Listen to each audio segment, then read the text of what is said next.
हरवसेन जैन निदिष्ठं देविन्दविन्दवन्दं वन्दे तं सर्वदा शीर्षा।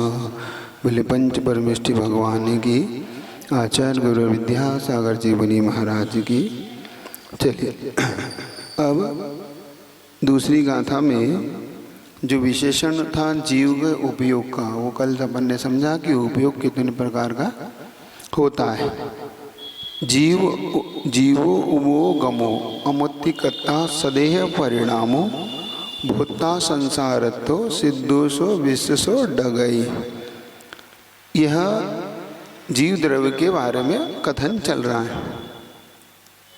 जीव उपयोगमय होता है क्योंकि वह लक्षण है, उसका लक्षण उसे कहते हैं जिससे उसकी पहचान होती है।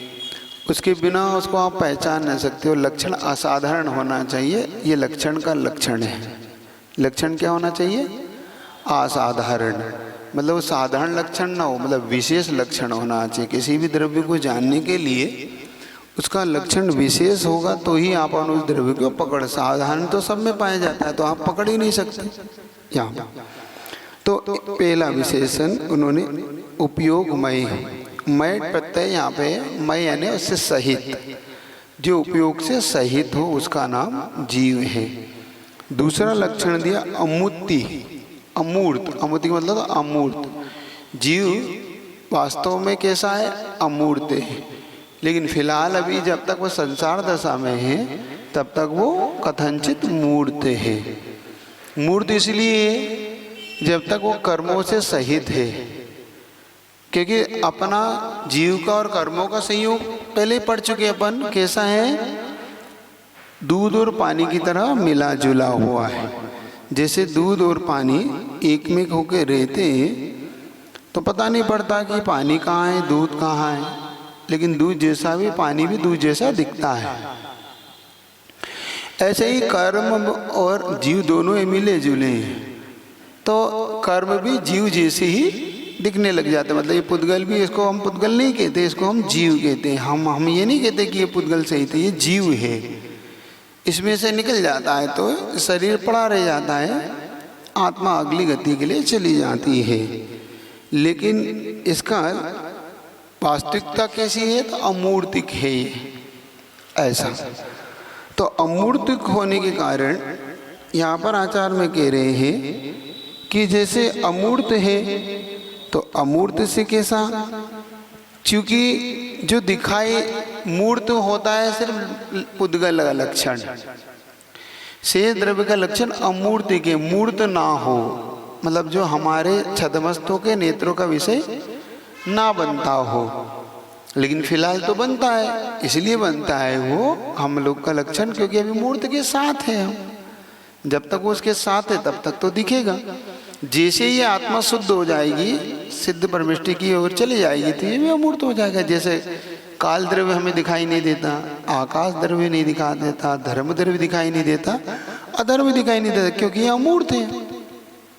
मूर्त तो सिर्फ पुद्गल है, और पुद्गल और जीव का ही संबंध आपस में हुआ है, तो इसलिए यहाँ पर वो मूर्त रूप में। तो क्योंकि अमूर्ति ऐसा कहने से ही हम जीव को अपने आप को अमूर्त मानेंगे, और जब हम मानेंगे तो उसके लिए पुरुषार्थ करेंगे, क्योंकि हमें मान्यता में लानी है। ये जो चीज़ें हमें लक्षण दिखाए जाते हैं, इनको हम मुख्य रूप से मान्यता से की जाती है। एक दूसरे के लिए, एक दूसरे के साथ देखते हैं। जब तक जुड़ा हुआ है पुद्गल का पिंड इस आत्मा से, तब तक ये संसार दशा में और संसार के सुख दुखों को ये भोगता रहता है। जैसे ये संसार से ऊपर उठने के लिए अपने स्वरूप को पहचानेगा, वैसे ही अपने स्वरूप को पहचानने के लिए फिर इसको पाने के पुरुषार्थ भी करता है। पहले स्वरूप को जान तो ले, हम स्वरूप को जानने लग जाते हैं तो उसके पाने की पुरुषार्थ भी करने लगते हैं। तो इस प्रकार से हम जीव को अमूर्त मानने, जिससे कि हम अपने आप को उसको पाने का पुरुषार्थ करें। अमूर्त ये जीव का दूसरा विशेषण, लेकिन ये लक्षण होते हुए भी असाधारण लक्षण है। कैसा लक्षण है ये? साधारण, क्योंकि अन्य द्रव्य में भी पाया जा रहा है, इसलिए साधारण लक्षण है। विशेष लक्षण तो सिर्फ उपयोगी है, उपयोगमय जीव का लक्षण है। इस प्रकार से अब एक सबसे मुख्य लक्षण आ रहा है कर्ता। ये जरूर अपने को देख लेने लायक है, क्योंकि जब तक हम कर्ता नहीं मानेंगे तब तक हम इसके भोक्ता भी नहीं मान सकते। जो करेगा वही तो भोगेगा। कुछ लोग का कहना है कि आत्मा कर्ता नहीं होती। आत्मा अगर कर्ता नहीं होगी तो फिर भोगने वाला कौन होगा? आत्मा ही तो। जब आत्मा भोग रही तो कर्ता भी आत्मा ही है। नहीं, कर्ता नहीं मान सकते, कर्ता होती तो नहीं। संसार दशा में कर्म का कर्ता आत्मा ही तो है। अगर आत्मा को आप कर्ता नहीं मानोगे तो फिर भोक्ता भी मानना, और भोक्ता नहीं वो तो फिर कौन भोक्ता है ये सब? क्योंकि कर्ता भोक्ता आत्मा को आप मानना ही नहीं चाहते आप। तो ये कौन भोग रहा है कर्मों को? आत्मा। कर कौन रहा है? करेगी तो भोक्ता भी है। नहीं नहीं, वो तो पुद्गल का पुद्गल में ही बंद हो रहा है और पुद्गल का पुद्गल ही भोग रहा है। ऐसा है क्या? ऐसा हो ही नहीं सकता। हाँ, ये विशेषण समझना आप लोग। महाराज फिर हम इसको कैसे कहते हैं? हमारे यहाँ पर कुछ चीज अलग अलग है, जिसको पकड़ने का हमें सावधानी रखना होगी। एक नए का विषय जरूर आप लोग समझें अपने जीवन में। ये नए बहुत अच्छा सब्जेक्ट है। इस नए के सब्जेक्ट को आपने पकड़ लिया तो आप कर्ता भोक्ता को भी बहुत जल्दी पकड़ जाओगे, क्योंकि जब तक हम इस कर्ता भोक्ता पने को समझ नहीं लेंगे तब तक हम ये इससे ऊपर उठने का विषय भी नहीं समझ पाएंगे। तो एक नए का विषय आपको थोड़ा सा दिखला। अपने पास दो नए होते हैं, एक निश्चय नए और व्यवहार नए। हम निश्चय नए से तो हम अपने आप को शुद्ध कहते हैं, क्योंकि वास्तव में निश्चय नए जो विषय बनाता है वो शुद्ध को विषय बनाता है। पहले हम ऐसा समझ ले, हमारे पास आचार्यों ने दो चीज, प्रमाण और नए। प्रमाण वस्तु के संपूर्ण स्वरूप को हम प्रमाण कहते हैं, और वस्तु के एक देश अंश को हम नए कहते हैं। जैसे एक दृष्टि होता है, एक दृष्टिकोण होता है। दृष्टि का मतलब होता है आप संपूर्ण वस्तु को देख रहे हैं, वो आपकी दृष्टि है। लेकिन वस्तु को किस दृष्टिकोण से देख रहे हैं? सब अपने अपने दृष्टिकोण से देखते हैं। सबका एक जैसा दृष्टिकोण थोड़ी होता है। मान लो एक स्त्री है, अब हर व्यक्ति उस स्त्री को अपने दृष्टिकोण से देखता है। कोई बेटा देखता है माँ के दृष्टिकोण से, पिता देखता है बेटी के दृष्टिकोण से। अब यूं तो एक ही महिला है तो प्रमाण पूरी एक महिला को जान रहा है, ये प्रमाण हुआ। अब पिता जो जान रहा है वो नए से जान रहा है कि ये मेरी पुत्री है, ये उसका दृष्टिकोण, ये हो गया नए। और किसी से पूछोगे कोई जो जिसको कोई मतलब नहीं कहेगी तो महिला है, वो महिला है दृष्टिकोण, ये प्रमाण हो गया उसको महिला, उसको कोई नहीं है उसकी। और पति जान रहा है ये मेरी पत्नी है, भाई जान रहा है ये मेरी बहन है, पिता जान रहा है ये बेटी है, भतीजा जान रहा है ये मेरी बुआ है। तो ये नए हो गया ना, ये उसका दृष्टिकोण हो गया कि हर व्यक्ति अपने अपने दृष्टिकोण से उनको बोल रहा है, पूछ रहा है आपके लिए कौन है? नहीं ये मेरी मम्मी है, माँ है, तो ये उनका बेटे का दृष्टिकोण है। तो ये नए किसी वस्तु को एक दृष्टिकोण से बात करता है, और प्रमाण वस्तु को संपूर्ण अंश को जानता है, ये प्रमाण कहलाता है। तो पहले अपन नए को समझ ले। हम दो नए, तो यहाँ पे जो शुद्ध नए कह रहा हूँ वो एक दृष्टिकोण है। वो शुद्ध नए क्या है? एक प्रकार का, हाँ, वस्तु को उस नए से जानना। कभी कभी शुद्ध निश्चय नए या निश्चय नए से या नए से कहने पर व्यक्ति वैसा मान लेता है। वैसा मानना नहीं है आपको, वहां पर वैसा दृष्टिकोण है वो आपका। जैसे कि शुद्ध निश्चय नहीं से आत्मा शुद्ध है, ये क्या है? ये दृष्टिकोण किसका है? शुद्ध निश्चय नहीं का दृष्टिकोण है ये। और अभी व्यवहार से पूछोगे तो व्यवहार कह देगा अशुद्ध है ये तो ये व्यवहार का दृष्टिकोण है। ये समझ में आ रहा है नहीं समझ आ रहा? थोड़ा विषय नहीं आ रहा तो थोड़ा सा आप धीरे धीरे समझने का, पहले तो आपको दृष्टिकोण समझना है। हाँ, फिर तो निश्चय नहीं शुद्ध को विषय बनाता है। निश्चय नहीं का काम क्या है? शुद्ध को विषय बनाना। वो अशुद्ध को नहीं पकड़ता, उसके दृष्टिकोण में शुद्ध है सब वस्तुएं। शुद्ध निश्चय नहीं की तो दृष्टिकोण कह रहा हूं। शुद्ध निश्चय नहीं का निश्चय नहीं दो प्रकार का है, अशुद्ध निश्चय नहीं, शुद्ध निश्चय नहीं। शुद्ध निश्चय नहीं का काम है हर वस्तु को देखकर वो शुद्ध को देखता है। जैसे बता देता हूं, सुनार होता है, सुनार होता है ना, सुनार के पास आप चेन ले जाते हो, भैया मुझे सोने की चेन बेचना है, तो हाथ में लेके कह देता है भैया ये इतना सोना और इतना खोटी इसमें। उसकी दृष्टि में शुद्ध दिख गया ना उसे। पाषाण उसको दे दो, स्वर्ण का पाषाण, तो वो सुनार स्वर्ण के पाषाण को हाथ में लेके बता देगा कि इतना इतनी खोट है और इतना सोना निकलेगा। और अपन ने हाथ में तो अपन पूरा वजन लेगा, हमारे तो अपने को पता ही नहीं पड़ेगा कि इसमें क्या शुद्धि क्या अशुद्धि। तो ये सुनार का दृष्टिकोण है ना। अब ये वस्तु तो शुद्ध नहीं है ना, वस्तु शुद्ध नहीं है, लेकिन उसने शुद्ध को देख लिया उसके अंदर। ऐसे ही शुद्ध निश्चय नए ने देख लिया, अशुद्ध में भी शुद्ध देख लिया। उसने बिल्कुल साफ सुथरा कर दिया कि नहीं, यह जीव शुद्ध आत्मा है।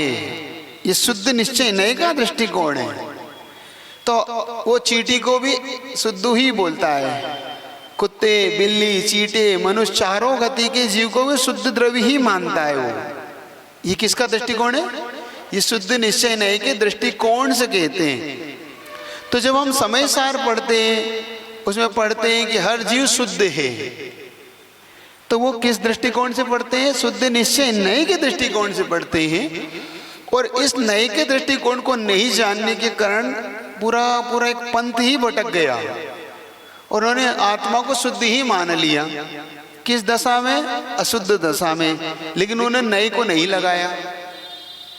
नहीं, आत्मा तो त्रैकालिक शुद्ध है, आत्मा कर्म से बंध नहीं सकती, सब ये ऊपर ऊपर है। ये इस तरह की भ्रमक उनके आपस में होने लगा, क्योंकि स्वयं से स्वाध्याय करके वे समझ ही नहीं पाए कि शुद्ध क्या है अशुद्ध क्या है। उन्हें ये समझ में आ जाता कि ये तो शुद्ध निश्चय नहीं से कह रहा है, अभी शुद्ध नहीं है। जैसे पाषाण, जो स्वर्ण का पाषाण था वो अभी शुद्ध नहीं था, लेकिन स्वर्णकार ने देख लिया कि भाई आप निकला लो, 500 ग्राम से सोना ज़्यादा नहीं निकलेगा, भले ये 10 किलो का पाषाण है, चले जाओ। 10 किलो का जो पाषाण पत्थर था, सोने का पत्थर, उससे सुनार से पूछा भाई इसमें कितना सोना है? आधा किलो है भैया, बाकी 9.5 किलो कचरा है। अरे आपने देख लिया, और अभी तो अशुद्ध है। तो देख लिया क्योंकि आपने जान लिया, उसने सुनार की दृष्टि में उसे आ गया। ऐसे ही शुद्ध निश्चय नई की दृष्टि में क्या गया? ये जीव क्या है? शुद्ध है। और ये पुद्गल उद्गल उसकी दृष्टि से हट गया ऐसे। लेकिन पाषाण शुद्ध तो नहीं है ना, ऐसे अभी हम शुद्ध तो नहीं है। तो चाहे नारकी हो, चाहे देह हो, चाहे मनुष्य हो, चाहे तिरंज हो, शुद्ध निश्चय ने सबको शुद्ध ही कहेगा। आप बात पकड़ में आपका नहीं ये, क्योंकि शुद्ध निश्चय ने अभेद का कथन करता है। निश्चय ने किसका कथन करता है? अभेद का। भेद नहीं करता। जीव से पूछेगा तो जीव का कथन करेगा, जीव को उपयोगमय कहेगा, शुद्ध कहेगा, अमूर्तिक कहेगा। संसार दशा में भी यही कहेगा वो। ये कथन किसकी दृष्टि से हो रहा है? यहाँ पे जो भोक्ता कत्ता, ये व्यवहार नहीं की दृष्टि से हो रहा है। ये आचार्य नेमिचंदी जो कथन किया, वो अमुत्तिकत्ता सदैव परिणामो भोक्ता संसारत्तो, ये किसकी दृष्टि से कहा? ये व्यवहार नहीं की दृष्टि से कथन किया है यहाँ पे। यही पकड़ने के लिए तो आपको नहीं का थोड़ा सा चर्चा कर रहा हूं आपसे। तो शुद्ध निश्चय नहीं शुद्ध को विषय बनाता, बस इतनी सी आपको दिमाग में रखना है। हाँ, अब बता रहा हूँ धीरे धीरे। आप पहले एक शुद्ध को तो पकड़ लो पहले, फिर अशुद्ध का ही बता रहा हूँ। जैसे मैं बता देता हूँ, आपका उदाहरण आपको दिया था एक बार। जैसे आप दूध को देख लेते कि भाई कितना इसमें पानी है, कितना ये अच्छा है, तो आप पानी दीवार पे से छीट देते तो आप देख लेते भैया दूध दूध है, तो आपकी दृष्टि में आ गया ना, आप तो दूध को देख के बता दें इसमें कितना घी निकलेगा, इसमें भैया 100 ग्राम से घी ज़्यादा निकलेगा, 1 लीटर दूध है ये 100 ग्राम घी निकलेगा, इसमें से ज़्यादा नहीं निकल सकता, क्योंकि दूध अच्छा है, और ख़राब है तो बिल्कुल ही नहीं निकल, 50 ग्राम भी निकल जाता मुश्किल। क्यों? आपकी दृष्टि में घी आ गया क्या? घी तो दिख रहे, दूध दिख रहा है आपके, फिर आपने घी कैसे कह दिया? ये आपकी दृष्टिकोण है, आपके पास वो दृष्टि थी, आप दूध को पहचानते थे और दूध के अंदर होने वाला फैट को पहचानते थे, तो आपने 1 मिनट बता दिया कि इसमें कितना घी है, लेकिन दूध तो अशुद्ध है। ऐसे ही हम सब अशुद्ध हैं, लेकिन शुद्ध निश्चय ने हम सबको क्या पहचाना? शुद्ध। ठीक है, तो ये अभेद को कथन करता है। निश्चय ने किसको कहता है?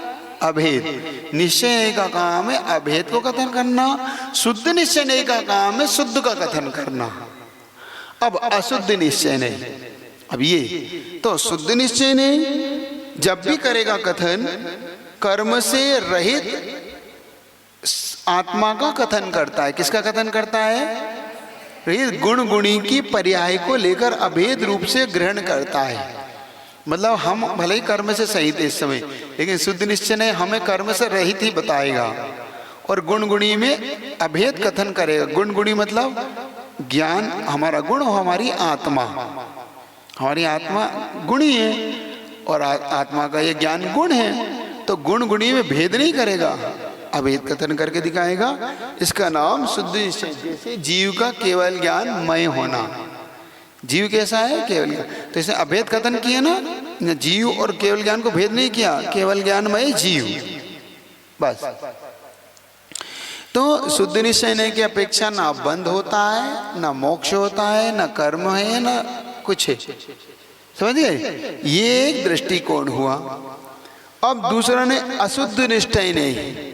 अशुद्ध निश्चय नहीं का काम है जो कर्म जनित विकार सहित गुणगुणी पर्याय को अभेद रूप से ग्रहण करे। जैसे अशुद्ध निश्चय नहीं हम में क्या करेगा? कर्म सहित को ग्रहण करेगा। जैसे कि हमारी आत्मा में होने वाले राग देश मोह का कर्ता होना,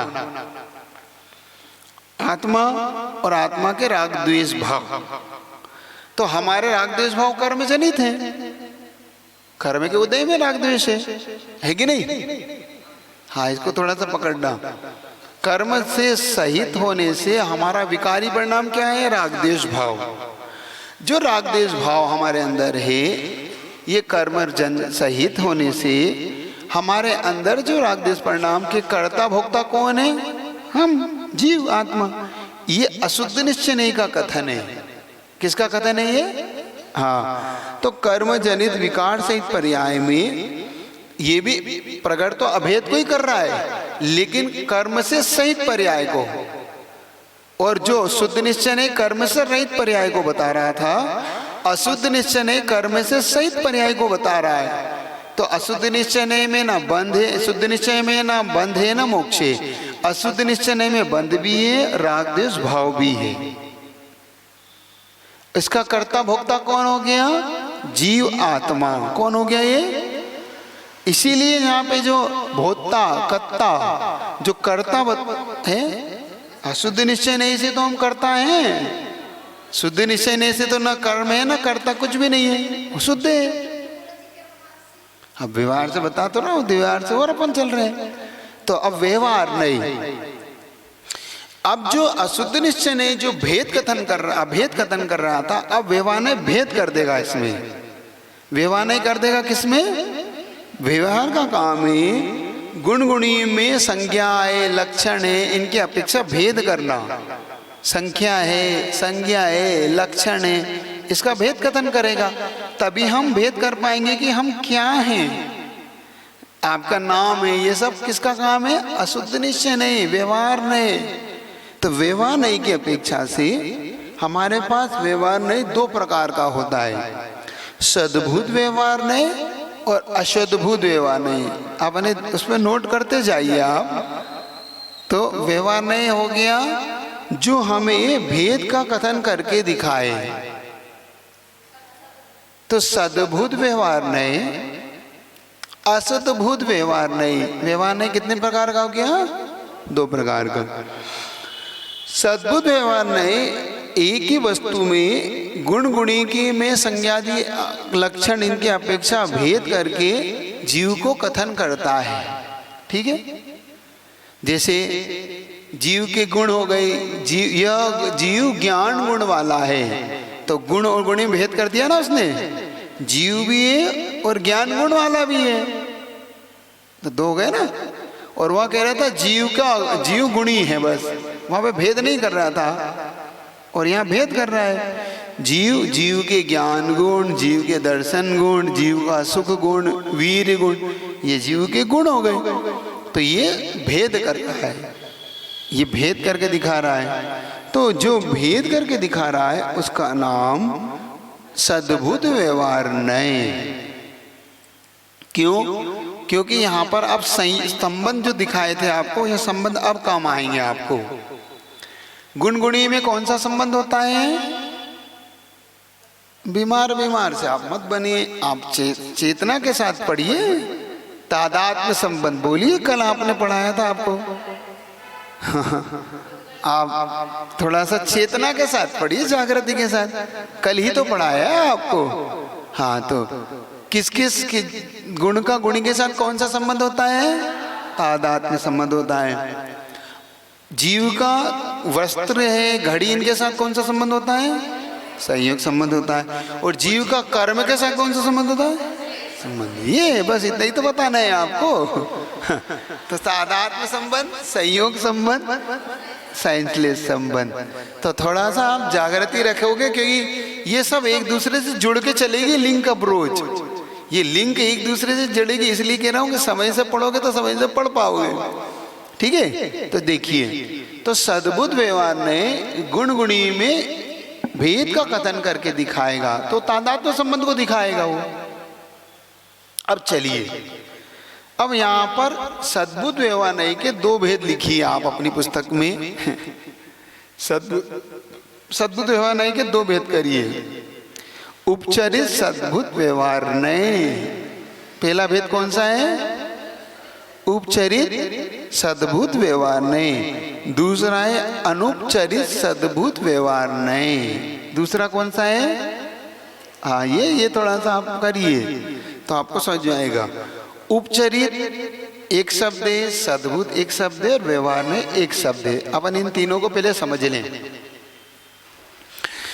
उपचरित का मतलब होता है जो कर्मों के विकार से सहित है, क्योंकि वो उसमें उतार चढ़ाव होता रहता है। छह उपसम भाव से सहित है, तो उसमें उतार चढ़ाव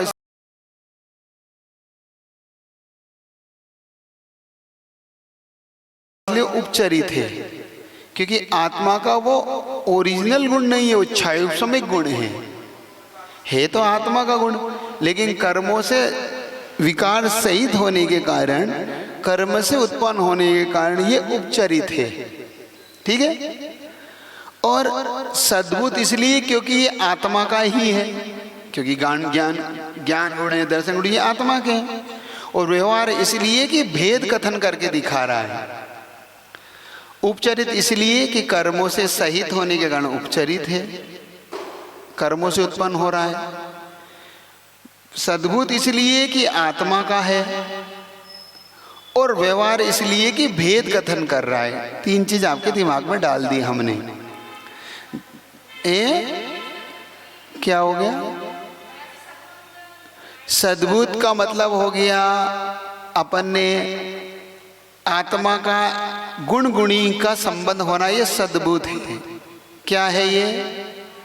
आत्मा का ही है, और आत्मा का ही होने से ये सद्भुत है। निजी खुद का होना, आत्मा का ही होना, वो आत्मा से अलग नहीं होना वो, इसलिए। तो कर्मजनित विकार से गुण गुणी में जो भेद ग्रहण करने वाला नहीं होता है, वो उपचरित सद्भुत व्यवहार नहीं होता है, क्योंकि उसका निजी होना, निजी से उत्पन्न होना, इसलिए वो सद्भुत उपचरित व्यवहार नहीं है। उपचार का सीधा सीधा, जो उपचार का मतलब कर्म जनित, सद्भुत का मतलब आत्मा का खुद का होना, तादात्म्य संबंध लेके, और भेद होने से व्यवहार हो गया। जैसे आत्मा के मति आदि ज्ञान गुण, जैसे क्या हो गया, आत्मा के मति श्रुते अवधि ज्ञान गुण हो गए, आत्मा का दर्शन गुण, अवधि दर्शन, केवल दर्शन, चक्षु दर्शन, केवल दर्शन शुद्ध हो गया। लेकिन चक्षु दर्शन, अचक्षु दर्शन, अवधि दर्शन। अब देखो इसमें बता देता हूँ, जो मति श्रुते अवधि ये क्या है, कर्म जनित ज्ञान है। कैसे है ये, क्योंकि कर्म के क्षयोपशम से प्राप्त होते हैं। किससे प्राप्त होते हैं, हाँ, क्योंकि ये मति ज्ञान बिना क्षयोपशम के नहीं होते ना, इतना तो पता है ना। तो क्षयोपशम होने से कर्म सहित हो गए, इसलिए उपचरित हो गए।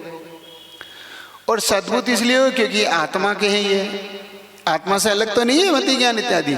और व्यवहार इसलिए कि अपन भेद करके दिखा रहे हैं, आत्मा के मति ज्ञान गुण आत्मा अलग दिखा रहे हैं, ज्ञान गुण अलग दिखा रहे हैं, इसलिए भेद हो गया, इसलिए व्यवहार हो गया।